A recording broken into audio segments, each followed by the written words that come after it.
Stent কি হয়? স্টেন্টের কাজটা কি? স্টেন্ট কি জিনিস দিয়ে তৈরি? অনেকজনের প্রশ্ন থাকে। স্টেন্ট কবে করা হয়? নমস্কার, আমি ডক্টর কৃপাশান্ত মৌর্য, ইন্টারভেনশনাল কার্ডিওলজিস্ট। আজকে স্টেন্ট নিয়ে আলোচনা করব। স্টেন্ট হলো একটা ওষুধ মাখানের তারের জাল, যেটা স্প্রিং মতন থাকে। এই জালটা তৈরি হয় বায়ো কম্প্যাটেবল মেটাল দিয়ে, যেটার মধ্যে মেনলি থাকে stainless steel, cadmium, nickel, titanium, chromium এসব জিনিস দিয়ে তৈরি। নিটিনল এসব জিনিস এর মধ্যে থাকে। এসব বায়োকম্প্যাটেবল ম্যাটেরিয়াল। এই ম্যাটেরিয়ালগুলো অ্যালার্জি করে না, আর হার্টের শিরার মধ্যে এটা স্টিক করে ওখানে আমরা ওটাকে চিটিয়ে দিই। হার্টের যে শিরার যে ওয়ালটা থাকে ওর মধ্যে চিটিয়ে দিই। তারপরে যে আমাদের হার্টের শিরা যে আছে ওর মধ্যে থেকে মাংসগুলো গ্রো করে করে ওইটাকে পুরো ধরে নেয় আর ওটাকে ছিটিয়ে যায়। আর এরকম হয়ে যায় কি যখন আমরা ভিতর থেকে ক্যামেরা দিয়ে আমরা যখন দেখতে চাই, জালটা আর দেখা যায় না।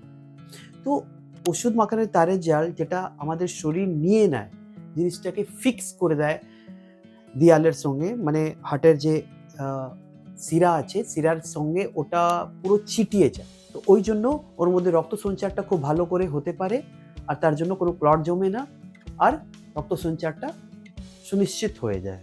এখন আমরা বুঝবো স্টেন্ট কখন করা হয়।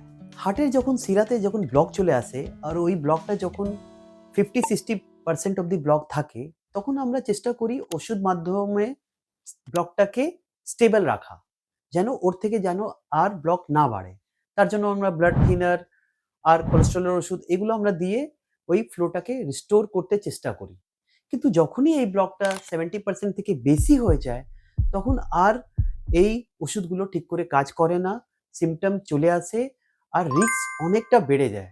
যখন তখন এটা 100% বন্ধ হয়ে শিরাটাকে পুরো ব্লক করতে পারে, হার্ট অ্যারেস্ট করে দিতে পারে, সাডেন ডেথও হয়ে যেতে পারে। এই জন্য যখনই ব্লকটা 70% থেকে বেশি থাকে, তখন কিন্তু আমরা স্টেন্ট ওখানে বসিয়ে দিই, যেন ফ্লোটা সবসময় ক্লিয়ার থাকে আর কোনো ব্লক, যখন রক্ত সঞ্চারটা ঠিকঠাক মেনটেন থাকে।